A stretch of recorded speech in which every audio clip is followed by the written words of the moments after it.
You will live your entire life unable to change anything if you don't lock in on this video and listen to what I'm about to say. I see people locked in their heads all the time, on the station, on the streets, anywhere in the city. They live up in their heads. Once they learn one lesson, they stick with it tight for the rest of their lives. And any new idea that comes their way and doesn't fit their worldview is instantly killed. And we can't blame them for that. We're not supposed to live that long in a constantly changing and evolving world. Things change on a daily basis in today's day. And as a human beings, we're not used to deal with it for most of our history. For the past 200,000 years, all we did was picking up berries, hunting rabbits, and being surrounded by our families in a tent or in a cave in a forest that wouldn't change for generations. Now we live in a world where things change so randomly that most people can't even keep up with it. And this might be one of the reasons why so many people, once they get an idea about the life, they stick with it for the rest of it. And what I see often is people complaining about their life, that it's not changing, that they are stuck in the same cycles, whether it is work or doing the same destructive habits.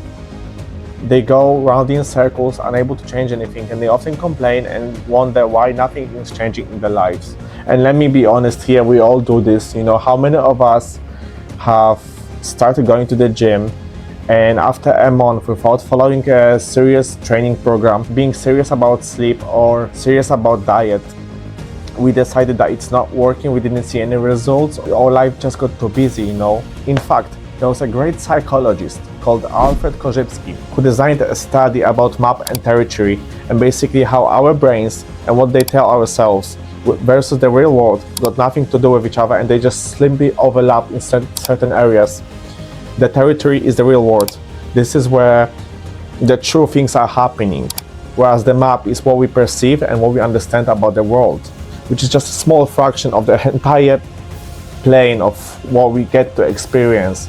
And it can be very misleading. And according to his studies, most of the things that happen bad to us, all the misunderstandings, all the expectations that we get about life and future events and, our partners are wrong because of our map and what we learned about the world, and not what the real world is.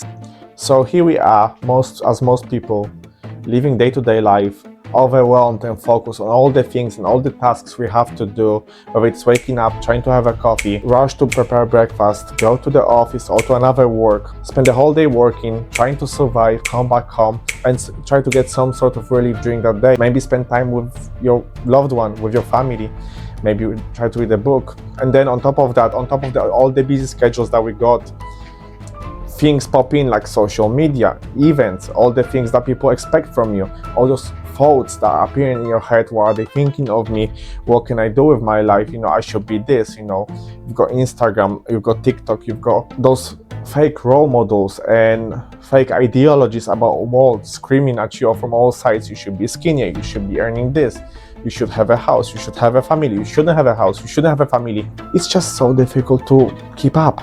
And then we find ourselves unable to change anything because we are constantly overwhelmed and constantly surrounded by millions of signals that are telling us contradictory facts, ways of life. We get paralyzed, overwhelmed and tired. We lack the focus. Ask yourself honestly, you wanted to change something about yourself. How long you stuck with it? Whether it was playing chess, whether it could be reading a book, whether it was starting exercising or running, how long have you kept up with it? How long did the motivation last? How long until the work, the kids, the school, or the life itself became too much and you have to drop it? One simple advice for anyone who would want to start changing their life in any meaningful way would be to pick one simple thing that they can start right this second and just starting it. The first step is starting it, as simple as it sounds. Without it, you can think all the time you want, you can read all the books you want about it. Without any action, nothing will happen. I've experienced it myself many times, and many times the moment I took the action, I actually had the direction and I did the first steps, and one step to another and another. And then my second advice will be, do not rely on motivation. Motivation is short-lived. It will eventually fade away. all those hormones piping up in your brain, getting you excited and motivated to do some things, eventually they will level up. Your brain always wants to maintain equilibrium, and you will never be in that super high, excited, motivated state. Eventually, all those things start creeping in your life, all those things that you need to do, and it will start getting busy. In order to stick with it, you have to create systems. You have to build your life around that thing that you want to accomplish, and you have to implement it into your daily routine in the way that nothing gets in the way, so that this thing happens every single day. You don't have to think about it. And the idea is you want to make it as easy for yourself as possible to do on a daily basis, and that might involve removing some of the things that are currently getting in your way. And then the third thing that I actually want to talk about is not waiting for the results. You have to fall in love with the process. You have to make sure that it becomes a habit that you do on a daily basis and not expect any results. You don't wait for them.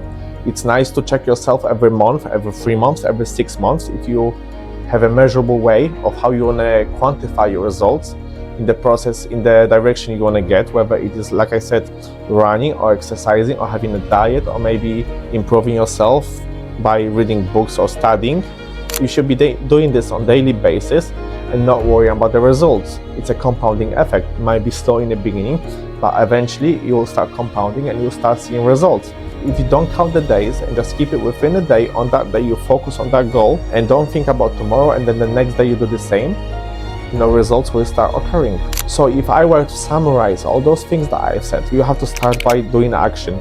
If you don't start, nothing will happen, nothing will change. It's as simple as physics. Secondly, you have to drop motivation. It will disappoint you at some point, it will fade away. You have to implement this into a daily routine. And thirdly, just keep it within a day. Simple actions done daily compound over time. I am trying to follow the same rules and the same systems in order to accomplish my goals. One of my goals is to start creating more videos like that and behind the scenes for my business. And I am trying to recreate my whole schedule around the week so that one day I can sit down, record things like this. I can prepare with a proper script. I know what I'm about to say, and it's not chaotic like it is now for me, even though it is frustrating and I can get a little annoyed at the moment because things are not working out as I planned them to be. I'm trying to focus on just doing the best I can right this moment, and eventually things will improve. I'll get better at it, I'll get more comfortable, I'll have better systems, I'll be better prepared for next session, and things will slowly, step by step, start falling into place.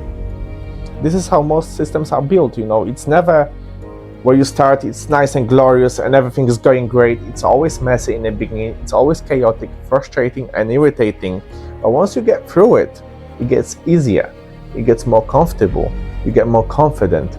And actually, this is how confidence is built, by repeatable systems that you do on a daily basis that eventually compound to a lasting results. So I hope you enjoyed this video. If you think that there is anything I've missed or anything that I could expand on in the future, please let me know in the comments, and I will try to do my best, make these episodes as interesting as possible so that I can provide as much value as I can for anyone who's interested in watching. Guys, thank you so much, and I hope you have a wonderful day.